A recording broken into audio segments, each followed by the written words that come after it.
24-ന്റെ Athirappilly reporter Rubin ലാലിനെ arrest ചെയ്തതിൽ ഒരു നടപടിക്രമവും station house ഓഫീസറായ ആൻഡ്രി ഗ്രോമിക് പാലിച്ചിട്ടില്ല. അദ്ദേഹത്തെ പീഡിപ്പിച്ച് ഗുരുതരമായ ചട്ടലംഘനമാണ് നടത്തിയത് എന്ന് ഞങ്ങൾ പറഞ്ഞുകൊണ്ടേയിരിക്കുകയായിരുന്നു. അവസാനം പോലീസ് അന്വേഷണം നടത്തി, മേലസ് ഉദ്യോഗസ്ഥന്മാർ അന്വേഷണം നടത്തി.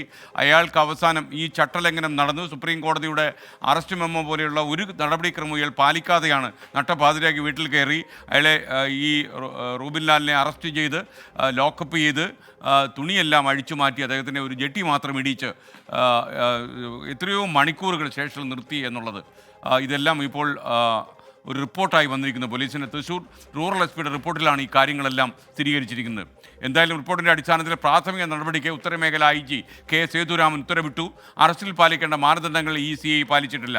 റൂബിനെ ലോക്കപ്പിൽ അടിവസ്ത്രത്തിൽ നിർത്തിയതുൾപ്പെടെ പോലീസിൻ്റെ പ്രതിച്ഛായയെ വല്ലാതെ കളങ്കപ്പെടുത്തിയെന്ന് ഈ റിപ്പോർട്ടിൽ പറയുന്നുണ്ട്. ഇയാൾ പോലീസ് സേനയ്ക്ക് മുഴുവൻ അപമാനമുണ്ടാക്കിയ കർമ്മമാണ് ചെയ്തത് എന്ന് ഈ റിപ്പോർട്ടിൽ പറയുന്നു. കോഴിക്കോട് നിന്ന് ദീപക് തർമ്മടവും അതുപോലെ റൂബിൻ ലാലിൻ്റെ വീട്ടിൽ നിന്ന് സൂരജ് സജി നമുക്കൊപ്പം ചേരുന്നു. ഉറങ്ങിക്കിടന്ന അമ്മയോട് പോലും പറയാതെയാണ് രാത്രി നേരം നട്ടപ്പാതിരാക്കി ഇയാളെ വീട്ടിൽ നിന്ന് പിടിച്ചിറക്കിക്കൊണ്ടുപോയത്. വിശദാംശങ്ങൾ ദീപക് തർമ്മടം നമ്മോട് പറയും ഈ സർക്കാരിട്ട ഉത്തരവിൻ്റെ കാര്യം. പറയൂ ദീപക്. SKN ഒരു കാര്യം വ്യക്തം, കേരള പോലീസിലെ ഒരു വിഭാഗം ക്രിമിനലുകൾ കേരളത്തിന് അപമാനവും സർക്കാരിന് വലിയ തലവേദനയുമായി മാറിക്കൊണ്ടിരിക്കുന്നു എന്നുള്ളതാണ് സമീപ സംഭവങ്ങൾ. ഏറ്റവും ഒടുവിൽ ആലപ്പുഴയിൽ നിന്ന് നമ്മളിപ്പോൾ ഈ വിഷയത്തിലേക്ക് വരുമ്പോൾ വളരെ കൃത്യമായ ചട്ടലംഘനം നടത്തിയിരിക്കുന്നു ഹെൻറിക് ഗ്രോമിക് എന്ന IP എന്നുള്ളതാണ് ഈ നോർത്ത് സോൺ IGയുടെ ഉത്തരവിൽ പറയുന്നത്. ഇതിൽ ഏറ്റവും പ്രധാനപ്പെട്ട കാര്യം ഒരു അറസ്റ്റിന്, പ്രത്യേകിച്ചും ഈ ഉത്തരവിൽ തന്നെ മാധ്യമപ്രവർത്തകനായ റൂബിൻ ലാലിനെ അർദ്ധരാത്രിയിൽ അറസ്റ്റ് ചെയ്ത് ചട്ടങ്ങൾ പാലിക്കാതെയാണെന്ന് കൃത്യമായി വ്യക്തമാക്കുന്നു. ഏറ്റവും പ്രധാനപ്പെട്ട കാര്യം, ഈ അറസ്റ്റ് ചെയ്യുമ്പോൾ പാലിക്കേണ്ട CRPC 41A നോട്ടീസ് ഉണ്ട്, അത് നൽകാതെയാണ് അർദ്ധരാത്രിയിൽ കിടന്നുറങ്ങുന്ന സമയത്ത് അമ്മ അറിയാതെ വീട്ടിൽ നിന്നും പിടിച്ചു കൊണ്ടുപോകുന്നു. മാത്രവുമല്ല മൊബൈൽ ഫോൺ നശിപ്പിച്ചത് ഉൾപ്പെടെയുള്ള കാര്യങ്ങളിൽ അന്വേഷണം നടക്കുന്നതേയുള്ളൂ. ആദ്യഘട്ടത്തിൽ DYSP R അശോക് കൃത്യമായി ഈ CIയെ രക്ഷിക്കാൻ ശ്രമിക്കുന്നു. കാരണം അത്തരത്തിലൊരു റിപ്പോർട്ട് വന്നതിന് ശേഷം ആ റിപ്പോർട്ടിൽ കൂടുതൽ വിശദാംശങ്ങൾ ഇല്ലെന്ന് പറഞ്ഞ് മടക്കിയാണ് പിന്നീട് സേതുരാമൻ SPയെ അന്വേഷണം നേരിട്ട് ഏൽപ്പിക്കുന്നു DIGയുടെ മേൽനോട്ടത്തിൽ. അതിൽ ഏറ്റവും പ്രധാനപ്പെട്ട കാര്യം, കേരള പോലീസിന് അന്തസ്സിന് അപമാനകരമായ കളങ്കമുണ്ടാക്കുന്ന പ്രവർത്തനമാണ് ഹെൻറിക് ഗ്രോമിക് ചെയ്തത് എന്ന് ഉത്തരവിൽ കൃത്യമായി വ്യക്തമാക്കുന്നുണ്ട്.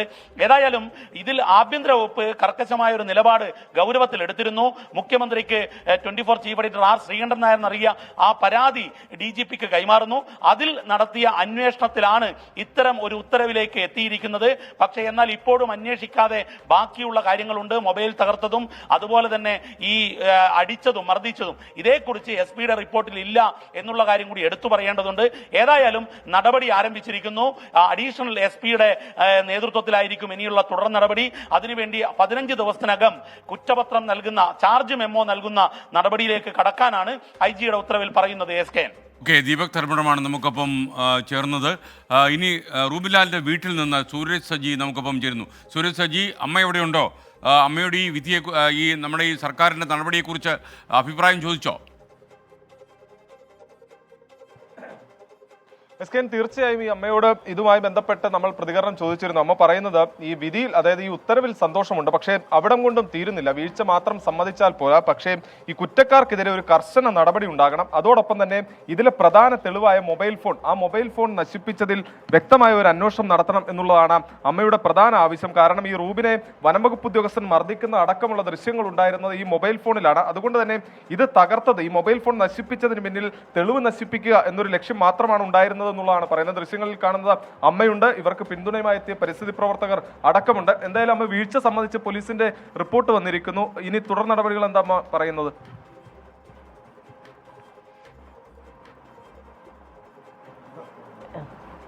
കർശന നടപടി ഉണ്ടാവണം.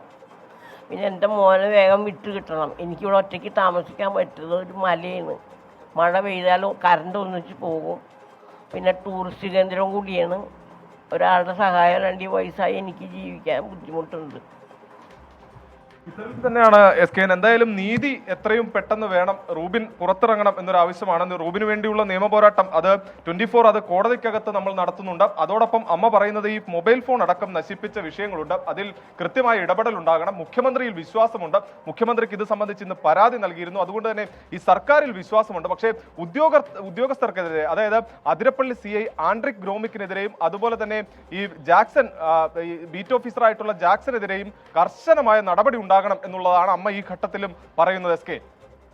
താങ്ക് യു സൂര്യ സജി. എന്നാൽ റൂബിൻ ലാലിൻ്റെ കാര്യത്തിൽ നടപടികൾ ആരംഭിച്ചു സംസ്ഥാന പോലീസ് ഡിപ്പാർട്ട്മെൻറ്റ് എന്ന കാര്യത്തിൽ ഞങ്ങൾക്ക് സന്തോഷമുണ്ട്. അതേസമയം തന്നെ ഈ ഉദ്യോഗസ്ഥനെയും അതുപോലെ വനംവകുപ്പിലെ ബീറ്റ് ഓഫീസർ ജാക്സൺ ഫ്രാൻസിസിൻ്റെ പേരിലും കർക്കശമായ നടപടികൾ എടുക്കണം. ഇത്തരം കാര്യങ്ങൾ ആവർത്തിക്കാൻ പാടില്ല. ഒരാളെ അറസ്റ്റ് ചെയ്യുമ്പോൾ പാലിക്കേണ്ട ബേസിക് മര്യാദകൾ പോലും ഈ കാര്യത്തിൽ പാലിച്ചിട്ടില്ല. ഒരു മാധ്യമപ്രവർത്തനം കൊടുക്കേണ്ട സ്വാതന്ത്ര്യം ഒന്നും വേണ്ട. ഒരു സാധാരണ ഇന്ത്യൻ പൗരന്, ഇന്ത്യൻ ഭരണഘടനയ്ക്ക് കീഴിൽ വസിക്കുന്ന ഒരു സാധാരണ പൗരന് കൊടുക്കുന്ന സൗകര്യങ്ങൾ മാത്രം ചെയ്തു കൊടുത്താൽ മതി. അതുപോലും ചെയ്യാതെ നട്ടപ്പാതിരയ്ക്ക് വീട്ടിൽ നിന്ന് വിളിച്ചിറക്കി കൊണ്ടുപോകുക, ലോക്കപ്പ് ചെയ്യുക, ജെട്ടി മാത്രം ഇട്ട് സ്റ്റേഷനിൽ നിർത്തുക, എന്നിട്ട് മണിക്കൂറുകളോളം അയാളെ പീഡിപ്പിക്കുക, ഇതൊക്കെ പോലീസുകാർ ചെയ്യുന്നെന്ന് പറഞ്ഞാൽ പിന്നെ നമ്മുടെ ഈ ക്രമസമാധാനം സംരക്ഷിക്കാൻ ഏൽപ്പിച്ച പോലീസുകാർ ഇതൊക്കെ ചെയ്താൽ പിന്നെ ഇവിടെയാണ് ജനങ്ങൾക്കൊരു അത്താണി ലഭിക്കുക. അതുകൊണ്ട് കർക്കശമായ നടപടികളുമായി സംസ്ഥാന പോലീസ് വകുപ്പ് മുന്നോട്ട് പോകണം എന്നാണ് 24 പറയാനുള്ളത്. വിധി ദിനത്തിൽ 24 മാജിക് ജൂൺ 4 ചൊവ്വാഴ്ച രാവിലെ 5 മണി മുതൽ 24-ൽ.